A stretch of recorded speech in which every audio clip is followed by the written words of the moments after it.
సామెత ఉంది, ఆడలేక మధ్యలో ఓడని. ఎందుకైనా ఆడలేకపోయావంటే మధ్యలో కొట్టేవాడు సరిగా కొట్టలేదు, అందువల్ల నేను ఆడలేకపోయాను అన్నాడు.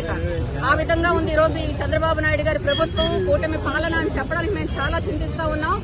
ఈ రోజు రాష్ట్రంలో తీసుకుంటే అనేకమైనటువంటి హామీలు ఇచ్చారు, ఆచరణ సాధ్యం కాని హామీలు ఇచ్చారు, కళ్ళబొల్లి మాటలు చెప్పారు, ప్రజలు నమ్మించారు. అధికారంలోకి వచ్చిన తర్వాత అవన్నీ తీసుకొని గాలికి ఎగిరిపోయినటువంటి పరిస్థితి ఈ రోజు రాష్ట్రంలో కనిపిస్తా ఉంది.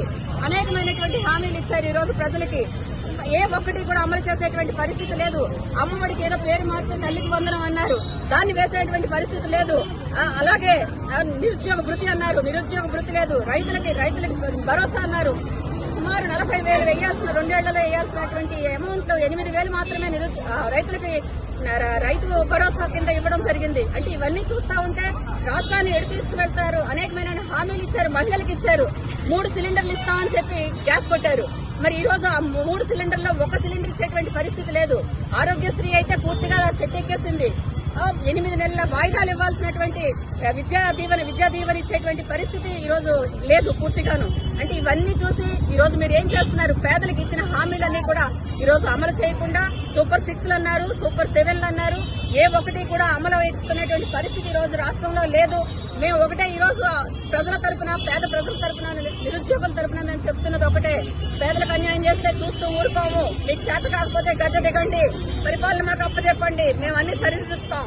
అంతేగాని ఈ విధంగా ప్రజలకి, పేదలకి, విద్యార్థులకి, రైతులకి, మహిళలకి అన్యాయం చేస్తే చూస్తూ ఊరుకోమని చెప్పి మేము గట్టిగా చెప్తూ, మీకు చేత కాకపోతే మీరు పక్కు తప్పుకోండి, ఆ జగన్మోహన్ రెడ్డి గారు వచ్చి పరిపాలన చేసి చూపిస్తారు. పైగా మీరు ఇచ్చిన హామీలేవి నెరవేర్చకుండా మీరు మీ సొంత పేపర్లో, మీ ఎల్లో మీడియాలో రాయిస్తున్నారు. అంటే ఏవైతే సంక్షేమ పథకాలు ఉన్నాయో అవి అవసరం లేదు అన్నట్టుగా రాయిస్తా ఉన్నారు. అంటే మరి దేనికి మీరు ఆ మాట ఇచ్చారు? ఈ రోజు అధికారంలోకి వచ్చి 19 నెలలు అయిన తర్వాత సుమారు 3 లక్షల కోట్ల రూపాయలు అప్పులు చేశారు. వారం కూడా అప్పులు చేస్తా ఉన్నారు. ఆ సొమ్ము అంతా ఎటు వెళ్తోంది? ఎవరి జోబుల్లోకి వెళ్తోంది? ఎవరికి మీరు చేసిన న్యాయం ఉంది? ఏదీ లేదని చెప్పి ఈ రోజు ప్రజల తరఫున మేము అందరం కూడా ప్రశ్నిస్తా ఉన్నాము. మేము చూస్తూ ఊరుకోము. మీరు చేత కాకపోతే మీరు తప్పుకొని మేము చేసి చూపిస్తాం, అంతే తప్ప ఇలాగా అబద్దాలు చెప్పి రాజకీయం చేయాలని చూస్తే మాత్రం మేము ప్రజల తరఫున మేము పోరాడతామని చెప్పి ఈ సందర్భంగా తెలియజేస్తా ఉన్నాం.